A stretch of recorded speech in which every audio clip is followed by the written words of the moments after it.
Okay, guys, welcome back.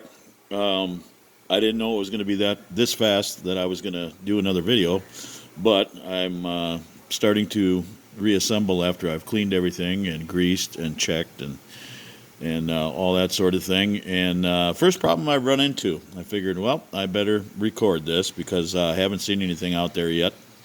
And talking to my friend on YouTube, Sar, and I was watching his stuff.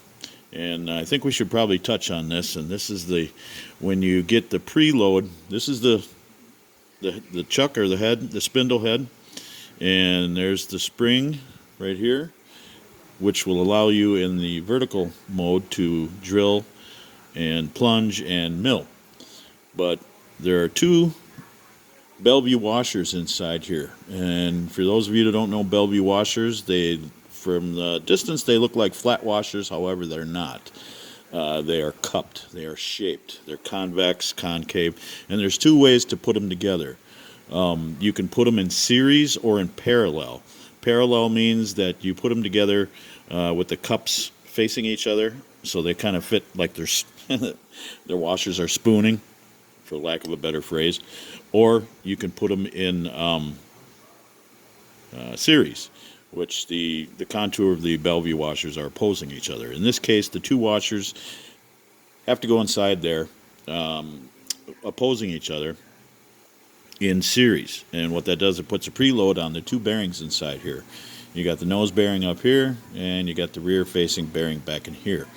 And in order to get the correct preload and the best usage and life out of your bearings, you got to have those washers in the correct way. So that being said, now I lost it. When you put everything together, you have a spring here, you have the motor mount, and then you have the spindle pulley. All right. Now, right now, I have this motor mount compressed against the spring, the spindle spring, via the socket head cap screw that's tightened down on the clamp on the spindle. Cartridge is what they call it. So therefore, this pulley, along with the spindle nut, when you tighten these two, that puts the preload on those two Bellevue washers. Well, when I had the motor mount out towards the pulley, I was like, well, the pulley, as soon as I tightened down the spindle nut, the pulley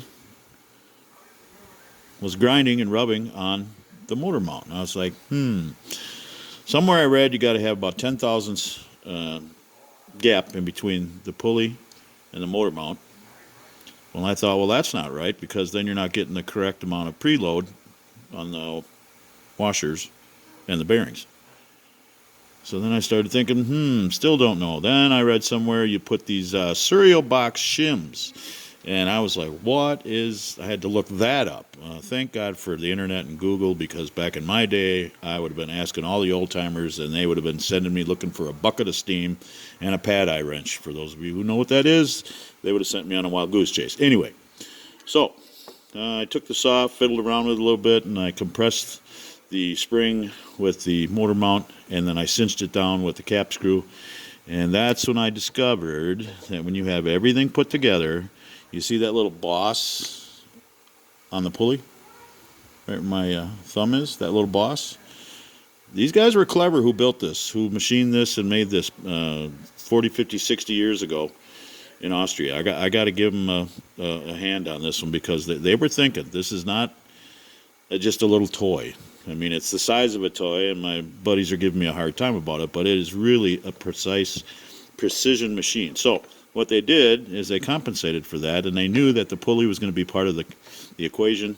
They bored this just to size enough where when you put the pulley on the shaft, push it on, and if you can see right there, it stops up against that shoulder inside there.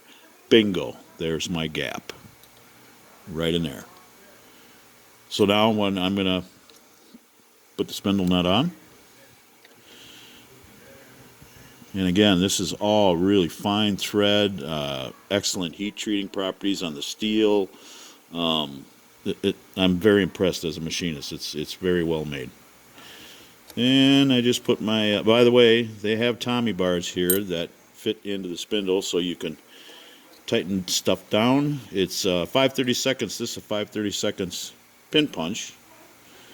I do have the Tommy bars, but I don't want to be beating on them and getting them full of grease, grime, and everything else. So I have these somewhere laying around, and it fits perfectly. That way. And notice I still have lots of gap. The spindle is spinning freely. The pulley's not grinding and gouging on the motor mount.